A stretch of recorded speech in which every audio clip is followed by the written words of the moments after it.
Hey, listen up. We got another episode of Wisecracks featuring the crack man himself, Bill Krackomberger, and our co-host, John Orlando, straight from Las Vegas. Wisecracks is your ticket inside the world of sports betting with tips, picks, special guests, and more. Only on WSN.com. Hey everybody, welcome back to another episode of Wisecracks. Post-Thanksgiving week Wisecracks. Did you eat well? You won't believe what I ate, but let's start with you. Oh, you probably ate more than me. No. No? Well, I ate a lot, but I didn't eat a traditional turkey. Oh. I don't even want to tell you what I did. You were like In-N-Out Burger or something? But I mean, I made hot dogs at home. No, you didn't have a. You didn't. We you didn't go nowhere. No, because my mom's having trouble and stuff. Dad was out of town, so it was just me and Vanessa. And we were like, "What are we gonna do? She's gonna cook dogs on the slave over." Yeah, so I ran out to Smith's on Thanksgiving Day, got hot dogs, and we watched the Raiders and the Cowboys. Just to let you know, I'm a hot dog fan, but you can't get them in town here. I'm like those big hot dogs that you get like back in Jersey. There's a couple places on the Jersey Shore called the Windmill. There's like Max's in the Long Branch, New Jersey. These are like grilled dogs. They like pop when you cook them. You'll know the answer. What is the name of the place if you're driving from, I want to say Atlantic City to Philly? Right. You're on the freeway. Okay. And Atlantic City Expressway? Yeah, and you pull off and it would be on the left. I know that's crazy. There's a little shack, like a hot dog shack. No? I don't know. No? Okay. No. I'm more of a Jersey, New York guy. Okay. I really don't really do too much in Philly. Yet I was in Philly. I put it on Twitter a couple weeks ago. My God, I had a pizza and a cheesesteak. That was the best cheesesteak in Philadelphia is Angelo's, not the touristy ones, the Pats, the Geno's, right? The Tony Luke's. They're touristy ones. Trust me, this is the best steak. And they were hardcore guys. I was trying to like videotape. I asked them, and they were just hardcore. They might have been Zips. We call Zips Italians from the other side. Okay, but they were like hardcore guys, and they were. But I did the video, and by the way, I got a pizza from there that was off the charts. The only reason why I went there, someone told me the cheesesteak. But then when I got there, I realized that, who's the Barstool guy? Dave Portnoy. Gave his highest rating of pizza in Philadelphia to Angelo's. He gave it like a 9.1 or something. Like the highest rating. The pizza was off the charts. Wow. Very hard. You can't get into it. It's to go only. Okay. Packed up. It was really good. So I don't know how I got into that subject. I do know cheesesteaks in Atlantic City. White House. No more, though. Oh, no. It's gone? Used to be great. No, it's still just there. no good anymore. Yeah. First of all, though, they don't.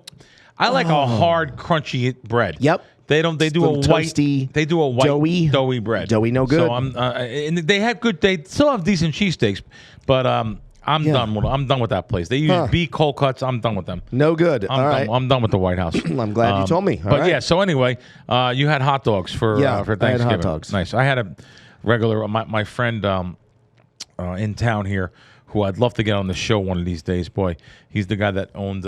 He owned the casino in town here.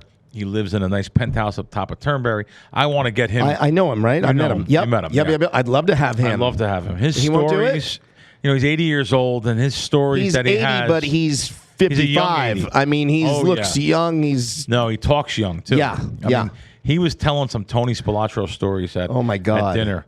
Whew. I mean, I knew a couple of them, but you understand when he owned the casino, the next shopping center was Tony Spilotro's place. So, oh my God, his stories. My dad loved him. Your dad called me last night, and we talked for 10 minutes just on him, his stories. So yeah, so Tony Orlando called me last night. I love that. I love that my dad calls you. Yeah, that was cool. That's incredible. Yeah, so really good. But listen, that's my favorite time of the year. Is holiday time. Thanksgiving to Christmas. I just set my channels on Sirius to the holiday music. I like only the one station. It's holiday. I think it's called Classics movie. The Bing Crosbys, the Perry Comos. That's the music I like. Dean Martin, Sinatra. Yeah. And it's my favorite time of the year for more than that, though. Just the family, the get-together, the great memories I had when my parents were here, 50 years together, and that I was with them all those years for Thanksgiving and Christmas. Because a couple times I mentioned, I get upset thinking about how young my parents were, 68 and 69 when they passed. And I just get upset. I say, that's just not, they were just good, hardworking, blue-collar people. And, my mom, she was a neighborhood person. Growing up in the Bronx, She didn't get this. You won't believe this. Like, even though the next borough from the Bronx is Manhattan, I don't think she went to Manhattan until she was like 30. Really? Yeah, because when you're a neighborhood guy, it's like even South Philly. They really don't get out of South Philly. Right. This is years ago. Now it's different. There's so many ways to go, and but it's just different. Like when you did your shop and you went to Arthur Avenue and they lived on Arthur, one block off Arthur, and it's still an Italian neighborhood there. It's still the Italian restaurants and bakeries and breads and everything. So anyway, it's a big tradition to me, and it's a fun time for sports too. The games are on TV, and NFL's kind of heading into its stretch run here between the holidays. It's a fun time of the year, but it's the family time is the most important thing. Like I said, it is sports and stuff. It's the bowl season. It's just nice to have those good memories, and I'm glad I have them still. And I love the. I'm sure I won't. Just like you didn't have that your Thanksgiving meal, I won't have that Christmas Eve meal. Right. Which my mother used to make this. It was they call it the Feast of the Seven Fishes. My mother made a big pot of lobster sauce. I would go get all the fish and bring it all there for them and to cook the night before Christmas Eve. And that's gone. That won't happen again because I'm going to my wife's family's. Okay. And I don't know what they're going to make, a pot roast or something. Do you cook? Can you cook? No. No? Terrible. Isn't that terrible? My mother had so many recipes. You cook a little Italian stuff. My mother had so many recipes. I have a cousin. My cousin's in the family, which my aunt, her sister came over every single Thanksgiving and Christmas, and her son, my cousin Chris, he's a genius. The things he did. He went to my mom all those years and would say, "Aunt Phyllis, can you give me the recipe for this?" And he would, on the recipe card, write things down. He has most of the recipes that my mother was taught from her family and my father's family. My father's family was Hungarian. Great cooks, though. Unbelievable. Yeah. Kielbasa and sauerkraut. Just, you think it'd be easy, but not. There's some tricks to these things. Sure. Stuffed cabbage, the different kind of sausages and meats and the pies and stuff, and everything was from scratch. So my mother picked up all those recipes from both sides. She was a fantastic cook. I never wrote down anything. So my cousin Chris, smart enough, and he's a genius too, the kid. I'm so proud of him. He's the head of all of there's 5 different parks, and I'm not going to remember them all. The big one being the Bronx Zoo.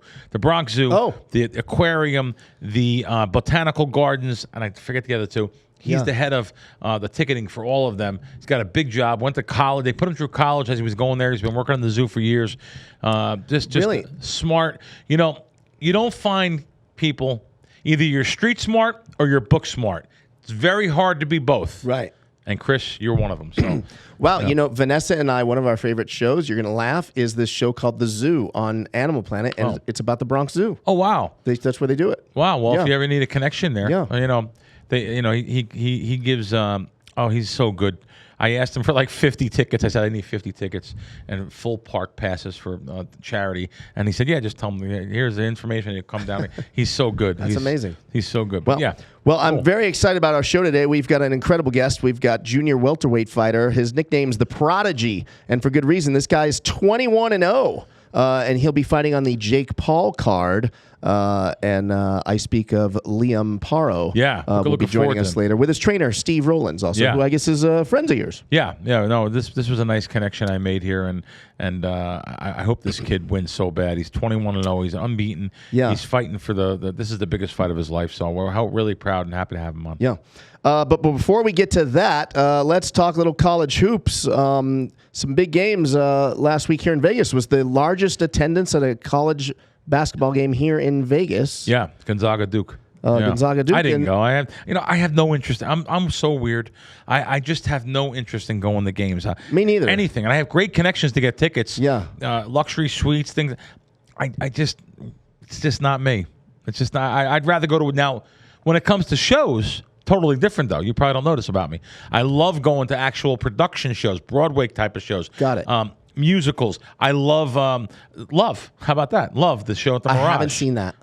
I'm embarrassed. I'm not going to say. I know. I've seen all the other shows. I've seen it so many times Love. that I went to the box office one time. I'll just say this part. The lady at that time, this was 10 years ago, said, "Oh, hi, Mr. Krackomberger. Yes, here. Wow, this is the 21st time you've seen this." And I have seen it much more times than that now. Wow. It's just, really? You know why?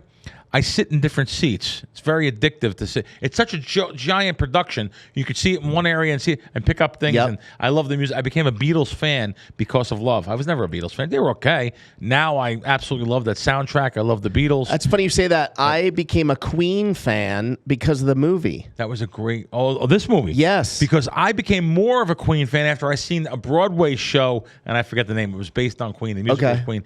I became a bigger Queen fan because of that. So the movie made you a fan. Yeah. I love Freddie Mercury. Yeah, I didn't realize. I knew they had tons of hits. Obviously, Yeah. I know those songs, but I didn't realize that I loved those songs until I Yeah. saw the movie. It's kind of crazy. But yeah, the Duke game was kind of a crazy chain of events. They pulled off an upset. It was all Gonzaga money too. It went from 7 to 8.5. Yeah. all the money, and yeah. So they it was an upset, but those big games I kind of stay away from financially. Right. Betting on games. I'm more of looking for the smaller, the Hamptons of the world. And people say, Yeah. I don't even know where some of these schools are.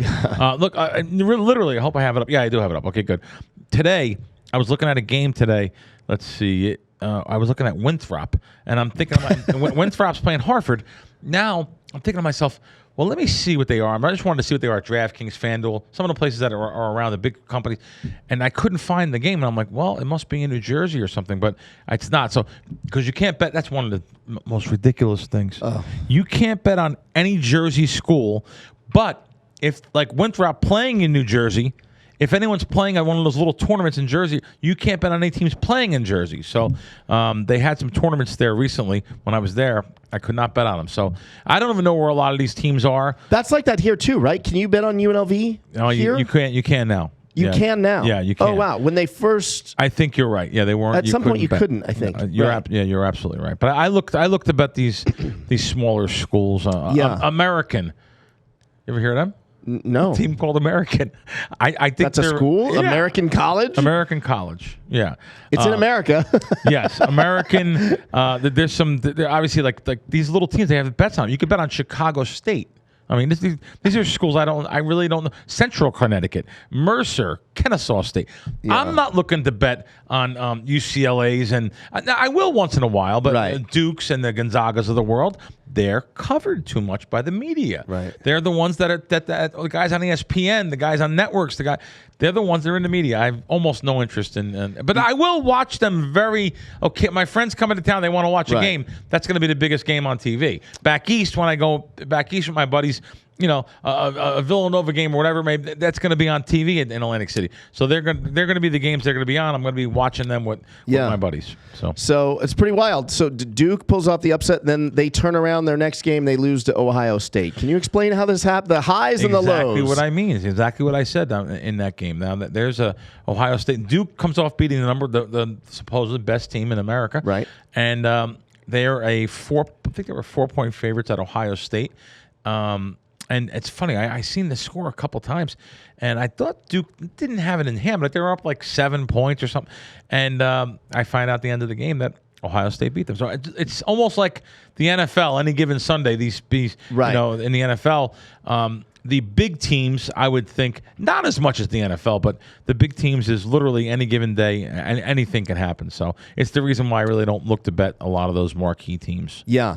Okay, and then college football, the conference. I didn't even realize this until we were doing the pre-show meeting that the conference championship games are this weekend, and I didn't. I always gotta thought tell you, New John, Year's Day. To be honest, I thought New Year's looked at Day. the schedule. Yeah. I looked at the schedule yesterday, the weekend schedule, and I probably thought, I don't know why, there was a few college. Well, I guess the Army-Navy games is a traditional game, but we're in bowl season now. That's it. It's over. Right. Bowls. Yeah.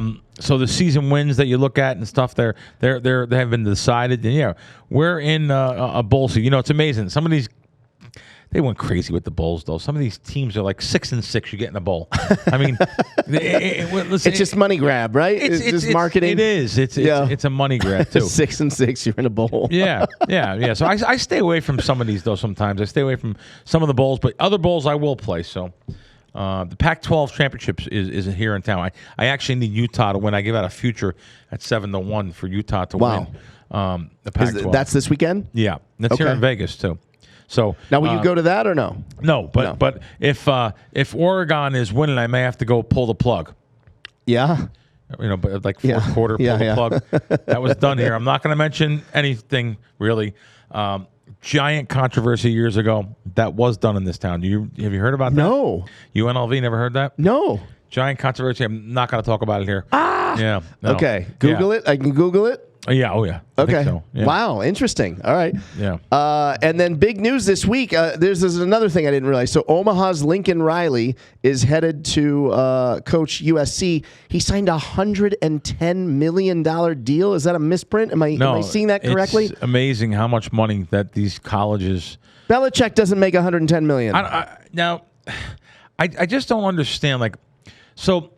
If you go to college, which I didn't have, my parents didn't have enough money for me to go to college. Thank God, to be honest with you, never would be where I am today with a college degree.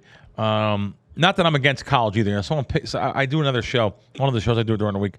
Someone came on and was saying, "Why do you have so much against teachers and doctors?" And I didn't say that. All I said was, I would have went a different direction in life, right? With a college degree, not for everyone. Probably.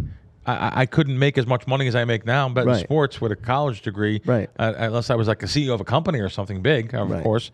But anyway, so I'm all for college, absolutely. But let me finish this too, because I have nieces that are 18 years old and 17 years old now, and absolutely, they want to go to college. I actually am willing to even help them go, but I want them to have street smarts, common sense, decision-making skills. Yep. I think it's just as good as that college degree. 100%. So, and you really only get it from life. Yeah, from life. Yeah, that's right. Yeah. But let me. Yeah, tell me about this coach making $110 million. What I was saying was, I can't believe that the students. So if you go to college, the students are asked all the time that graduated and that have careers. To donate money to the school, right? Right. I'm sorry, guys. I'm a street guy. I don't know the word for it. Whatever that word is. The alumni. The alumni. They want you to give money. They want you to give money. Right. So you can give this guy $110 million. I don't get it, USC. Not only that. How about this? They're buying his two homes in Norman for over $1 million, over asking price. Right, $1 million over asking. Over. They're buying him a $6 million home in L.A. for him, unlimited use of the private jet for his family. I didn't. How does a school have a private jet? A school has a private jet? Apparently. Wow. Yeah. USC private school does. USC does. Yeah. Money. Man. Another guy there, Brian Kelly. We had it on our notes. Brian Kelly leaving Notre Dame for LSU, 10 years, another $100 million thrown around. These guys have just giant. You know what? Off air we were talking. I don't know. I should have Googled it.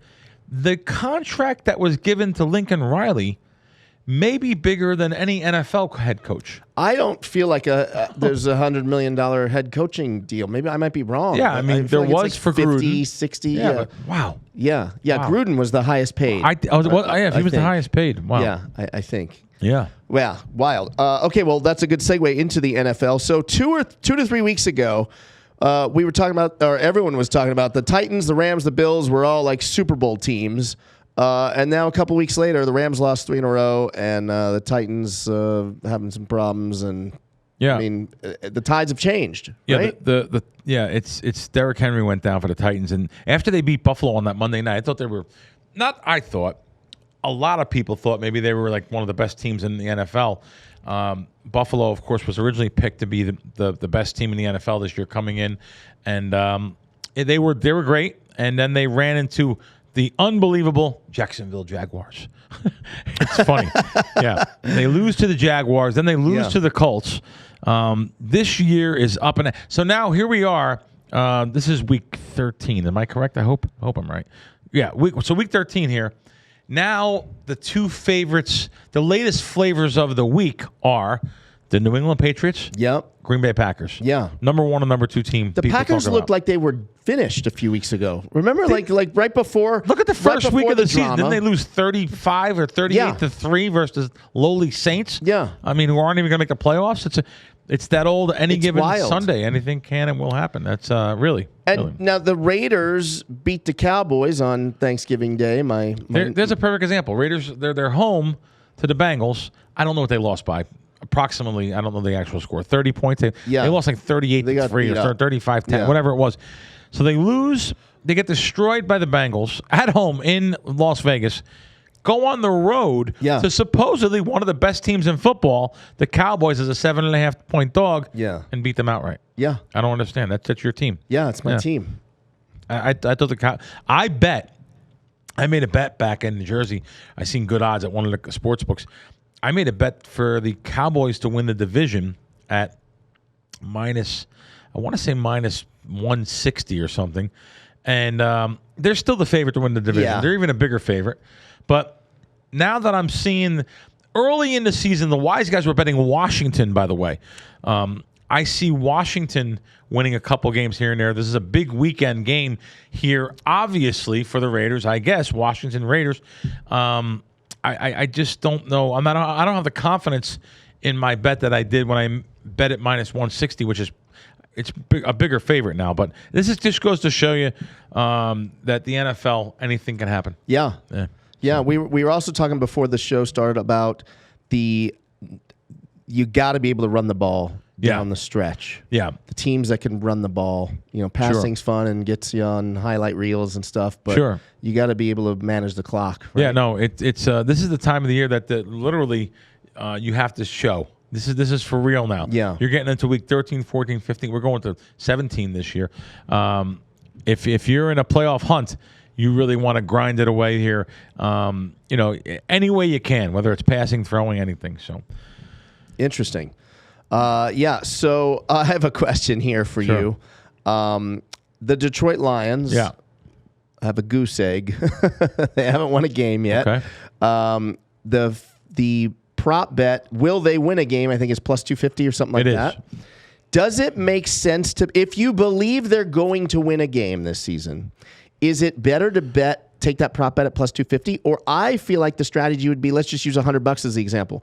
Bet them $100 money line on their next game because they're probably going to be, plus 270 or higher, right? And then if they lose that game, go to like maybe 150. Like if you really believe they're going to win, is it better strategy to just keep betting the money line and maybe keep, if your bankroll allows it, keep upping the bet? It's a great question. Yeah. And that's what I recommend on a lot of futures a lot.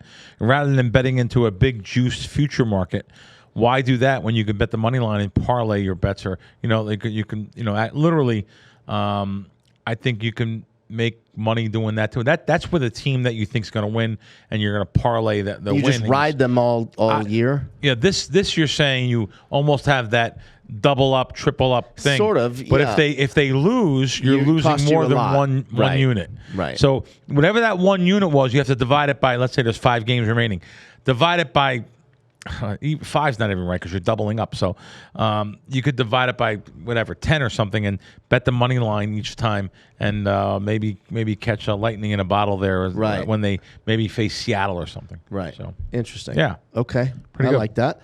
Yeah. And then Bill Belichick. There's a note here. Bill Belichick plus 1,200 to win Coach of the Year. Looks strong. Did you make that bet? No. Oh, okay. No, but that looks strong. I mean, really, a legendary coach. I'm not a Belichick fan, by the way. Yeah, me neither. But a legendary coach like that can be 12-1 in the beginning of the year. Is actually sounds unbelievable. But I guess they came back from a bad year. Look what I just said. New England's they're talking about New England like they're a Super Bowl team. Yeah. They were 60-1 here in town 3 weeks ago to bet. Yeah. So who knows if they lose this week? Yeah. Well, the top of the AFC right now, you got the Ravens, the Patriots. The Ravens are 8-3, Patriots 8-4, Titans 8-4. Yeah. So they. Yeah. It's still, even though those teams are 8-4, it's still wide open. So. Yeah. But Belichick, looks pretty strong. Mac Jones for the Rookie of the Year as well looks pretty strong. Yeah. That's the talk. Let's get into your. Yes. Big headlines. Well, I shouldn't be so happy. I shouldn't sound happy, right? Yeah, because the Dodgers took But the Dodgers, let me ask you before we say this. Yeah. The Dodgers franchise has a ton of money, right? Ton of money. Okay, go ahead then. Yeah, right. I question the same thing. Corey Seager is one of my favorite Dodgers, our shortstop. He's homegrown. And usually you don't see Dodgers getting rid of homegrown stars. Okay. Usually they keep the homegrown. So, Clayton Kershaw, Bellinger, you can go far back, even Steve Garvey way back in the day, although he opted out. But usually the Dodgers try to sign the homegrown talent, and keep them. But Seager's had some injuries, on and off. Yeah. He misses a lot of games to injuries. But he signed a whopper 10-year, I think $325 million with the Rangers. Amazing. And then you lost one of the pitchers, but he was only there for one season. Right? Yeah, we lost Max. Yeah, he was just there one season, so that's he really just a wasn't rental. a Dodger yet. But that's amazing. The contract he got, 37 years old, $130 million, 3 years. Yeah, that's amazing. But I'm happy for him. Yeah, it's a lot of dough. It's weird though. But now I hear the Dodgers are in the running for Freddie Freeman. He's the first baseman for the Braves. Yeah, he's going to cost every bit of $300 million. So then, do you think they'll get him? I think it's he's possible. loved down there in Atlanta. Yeah, I think it's possible. They said he's in the running. Wow. I don't know. Wow. I don't think the good thing is I don't think we need him. Right. The Dodgers. I think we're pretty stacked position wise. I think we just need to figure out pitching. Is the I don't know. Maybe know the answer here. The Dodgers are they privately owned, corporately owned? The individual owns them, or Guggenheim Partners owns them, and they're led by Magic Johnson. Has a piece of the team, and then some business guys. Wow. Yeah. Wow. So there's they've a lot got of plenty of money. Yeah, they money. have plenty of money. Wow. Yeah. So we'll have to see how that all shakes out. Yeah. But the Rangers spent $500 million just for their middle infield. It's amazing. Now they have money down there. They have money down there, and I'm friends with the owner of the Rangers. He got me the hookup with the World Series 2 years during 2020 when the World Series was in Texas. Flew down there. Right? Yeah. And I sent him a text congratulating him. I said, if Corey Seager has to go somewhere, I'm glad he went to you. Wow. And he wrote back, I'm not done yet.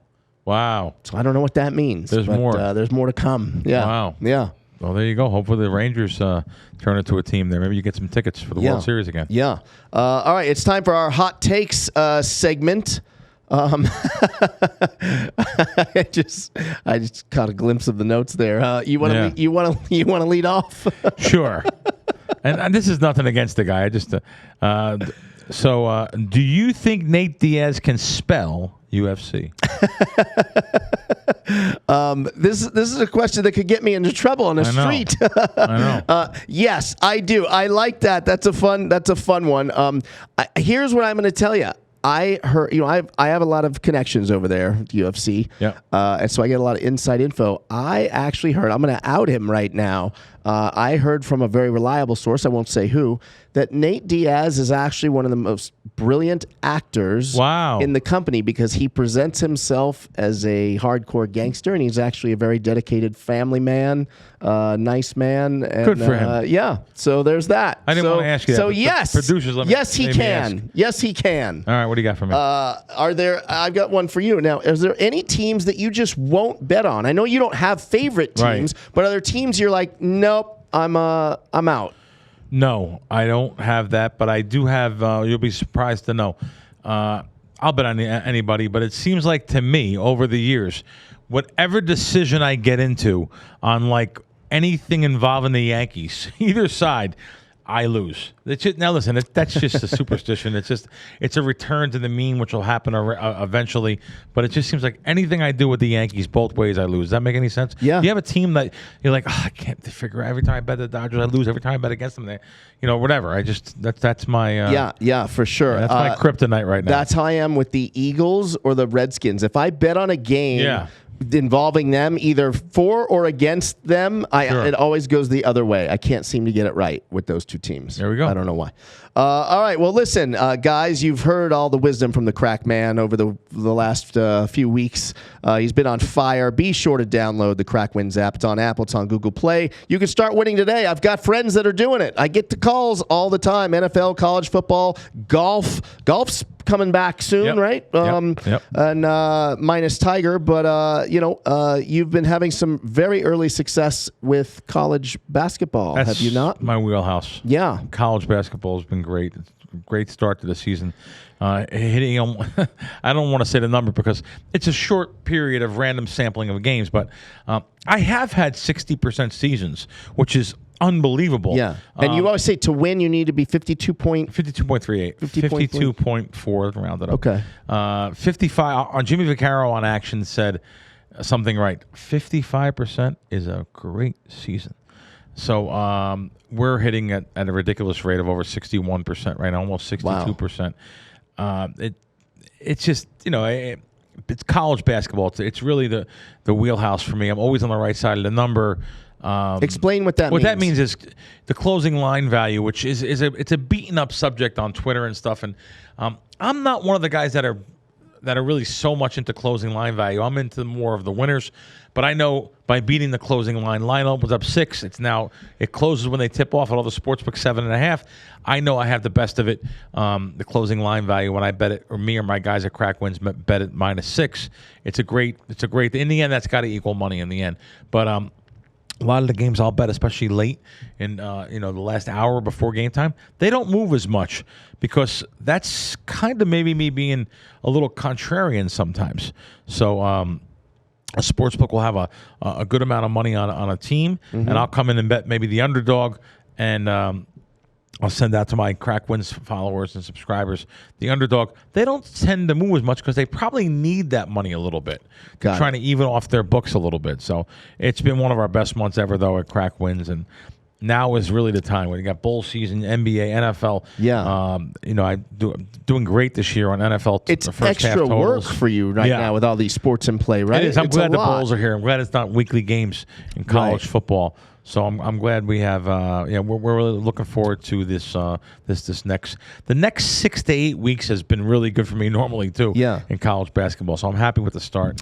And not that I'm eavesdropping on your screen over there, but it looks like you've got WSN pulled up. Yeah. Is that your? I do. Their articles there are amazing compared to anywhere else that I've ever seen. There was a site. When I used to do a lot of handicapping on my own, that's what I did. I did all my own power charts, my own strength charts. This is in the 90s, before I found the super geniuses that are behind me now and that work with me now. I did all my own reading, research, and there was a site I used to always use, and it went out of business. I was like, how can this possibly be? Reading all the articles on not only industry, but there's some handicapping articles. So I have to go now. I see WSN, and they are the absolute best for this. They have articles every day, especially on the weekends. Not only that, the industry stuff. Very, very important to me. They know what's going on, which sports books are starting up sports betting, which are not. Here I'm looking at just the industry articles. New York online sports betting is one step closer with the publication of the rules that are going to be out there. So that's going to be happening.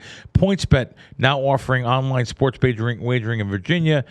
The Florida one, big controversy. You know anything about it? No. Hard Rock in Florida. There's a Hard Rock in Hollywood, which is close to like Fort Lauderdale, and there's one in Tampa. Okay.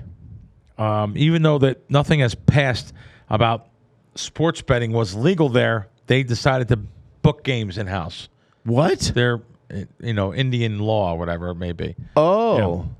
So a federal judge halts the Florida mobile sports betting, tosses amended Seminole compact. There's a whole story about it there. And what I'm saying might not even be the right proper wording, so I apologize if it's not. You can read more about it here on WSN. Wow. WSN.com. And now let's go over to the fun part, the part that I love. First, $600 weekly NFL Pick'em contest right on WSN.com. It's a great free contest. Join the sweepstakes there in the contest. The bonuses, the state bonuses from state to state, that you can go there right on the left of your screen there. You can click on the state guides, and you can click on. I really like clicking on Colorado. They're so close to us here, a little hour plane ride away. And I look at the first thing is $7,500 in free bets at SI Sportsbook using the code 7500 BACK. FanDuel 1,000 risk free, Caesars 1,001 free bet, BetMGM $1,000 risk free. I can go on and on and on. DraftKings 1,000, PointsBet 1,000, TwinSpires 1,000 at MaximBet. These are all the different bonuses that are there, and they're available to you. But you have to go to WSN.com. You have to use those promo codes. They have the best. They have negotiated some of the best bonuses that you can only find at WSN.com.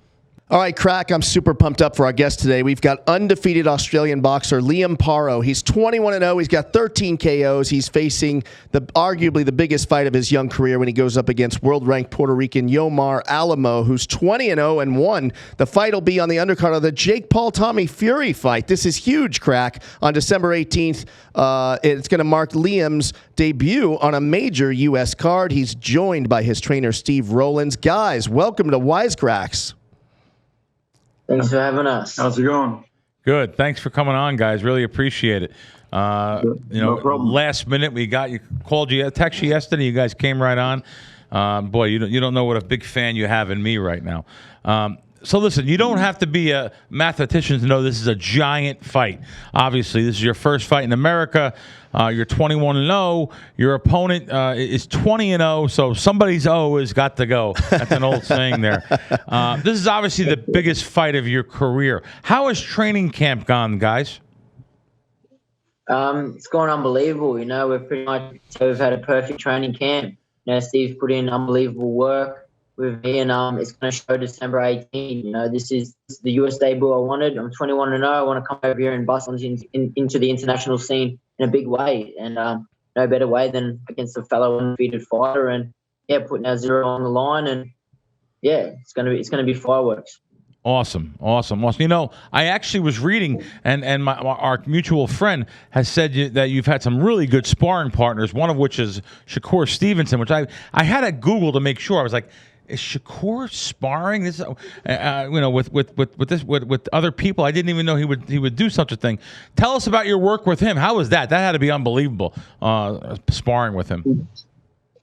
Exactly. You can't get any better. He's a world champion in weight divisions now. So we were lucky enough. Steve organised us in camp with him the final 3 or 4 weeks of his prep. Jamal Herring. So we got numerous rounds. I think 40 plus rounds. Yeah, close to 40. So it worked out well. It's very good. Good for him too. Exactly. So. Oh wow. Very good for Shakur. Good. Steve, For Steve, I actually have a question. Yes, so what do you think about the sparring here compared to Australia? Obviously, I would. This is a hypothesis, a guess. Is it tougher here than Australia? The sparring?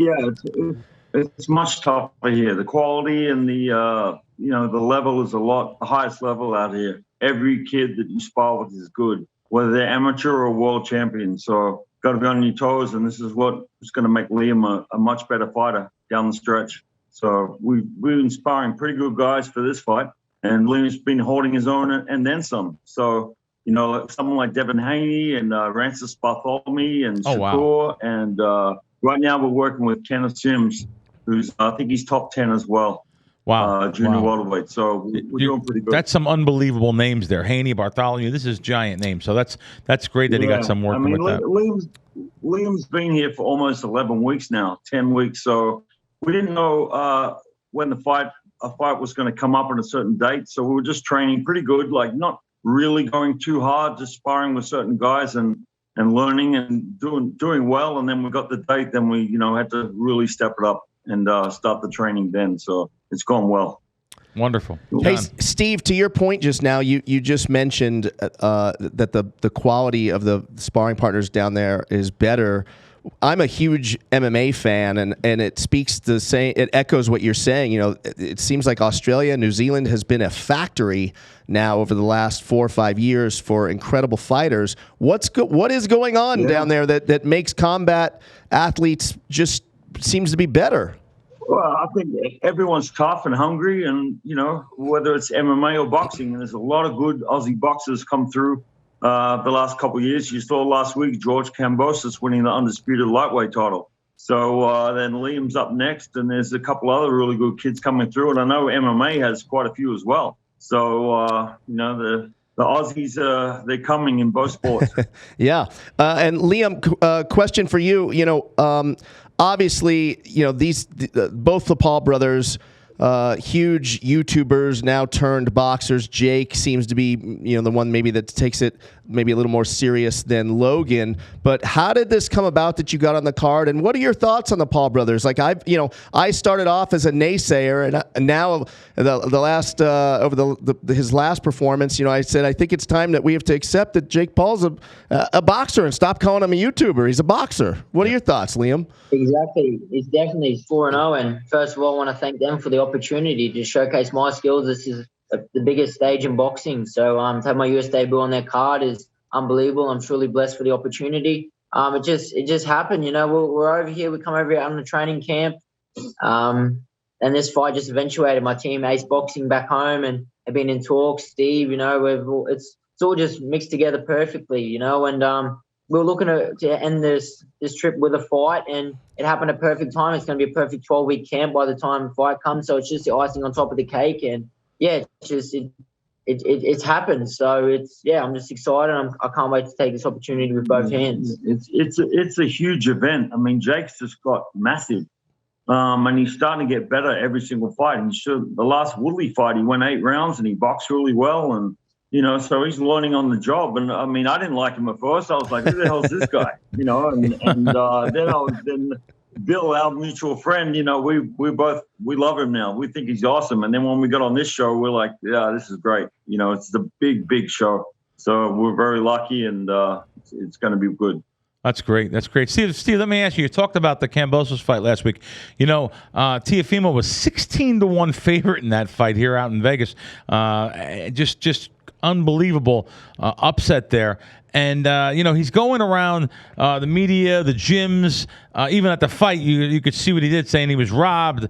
Listen, I watched the fight. I think the right decision was made by Camp. He lost easily 8-4. I mean, Teofimo was always in there, competitive. He's got a big punch, but George was just nonstop from start of the bell to the end of the bell, every single round. I mean, he got dropped in the 10th, and he came back and won the last 2 rounds, I think, convincingly. So, wow. He definitely won the fight. So I've been told to ask you this question. I like this question, too. What's the craziest excuse? You've been around. What's the craziest excuse you've heard from a fighter after a loss? I'm set up for this one. Oh, well, you could say it here. I know what he's going to say. I'll say it. The craziest excuse I ever heard was a fighter named Leonard Townsend. Oh. He got knocked out in the first round by Librado Andrade. I worked Leonard's corner. I wasn't supposed to. I had 2 other guys on the same show, and I've known Leonard. And he just showed up without a trainer and said, Steve, can you work my corner? So he got hammered. He got dropped twice, and I actually stopped the fight myself. And we went back to the room. And he said that the excuses why he lost was because he got circumcised the week before. I figured you'd like that, John. You knew he was I knew. in it. Yeah. Oh my God. That's an unusual. I never heard anything like it in my life. And he's sitting there with a bruise, but almost shut. Leonard was a really good fighter, and he went 3 weight classes. Too heavy, and he took the money, and he said, man, I got circumcised last week. That's why I lost. Oh, man. And I'm like, I said, repeat that again. And then I asked him to repeat it again. Oh, and my I God. thought that was it. And you can't argue with that excuse. No, okay. What are you going to say? Yeah, what do you say? Exactly. Let me. All right, let's get back to some serious stuff. So there's some really big fighters in Australia. I mean, Anthony Mundane, Jeff Horn, just to name a few. I've heard about the giant crowds all over Australia, and the love of boxing in your native land. I probably didn't realize. I did see Jeff Horn versus Pacquiao. I think that was in Australia. Yeah. So I've seen some of the fights, but listen. When you, I don't want to say if, I want to say when you win this fight on December 18th, Liam, do you see yourself going back to Australia eventually for a mega fight against Kambosos? Look, we're in different divisions. Can't take anything away from Kambosos. He's the king of the lightweight division at the moment. So, look, who knows? When we're old men, we might have a retirement fund. But I've got to earn my stripes now too. You know what I mean? So. I've got a long way to catch up to him. He's just unified the division. So I'm still on my journey. I'm still chipping away and making sure I make history for myself first, and then never know what happens. That could be down the line. That could be, but Sure. George has got a lot of options, I'm sure. Oh yeah, he's going to make a lot of money. Going to make a lot of money. So, sure. Anything else for you, keeps winning. So, Bill, you know, there's no secret our listeners know, everyone that knows me knows. I'm a UFC guy. I'm an MMA guy. I'm an old school boxing guy, right? I love Tyson and Ali and the old greats, Manny Pacquiao. I haven't had a new guy to get behind and root for. I'm making this official right now, Crack. I'm following Liam I'm following Liam right now on Instagram. This is my new favorite boxer. good. I love this kid. I like his whole energy, and I'm going to say I was on the USA Liam train early. Best move you can Smart do. move. I admit it. I admit it. I wasn't going to buy. I'm just still not buying the Paul Right. Brothers Yep. pay-per-views. I am now buying it. Yeah. Yes, I'll be buying it. All right. So. But we really appreciate you guys. Well, good. Well, listen, best of luck. We really appreciate you coming on Wisecracks, and look forward to your victory and having you on again. God bless you. Good luck to you guys. I really appreciate both of you guys coming on. Thanks you. Thanks for a having lot, us. you guys. Thank Thanks, you, guys. Good luck. Well, that was great. I really love that kid. That me kid, too. He's a future star. I'm I can see actually it. buying it. I'm buying that Yeah. just for him. He's got charisma. Like Yes. you can tell the way he carries himself. He's mature. I'm a new fan. Yeah. Hope he Yeah. wins. I'm That's praying good for him. stuff. Good job. All right, well, Bill, this was fun. Yes. It goes by too quick, and so I'm saying goodbye to you. You're gone next week, I may be right? gone. Yeah, I don't know yet. All right. Chances are I'll be out of town though, headed back to Jersey for the next month. Okay. We'll see. Well, I'll see you on Zoom. Then. All right. All right. All right. We'll see you guys next week. Thanks for watching, guys.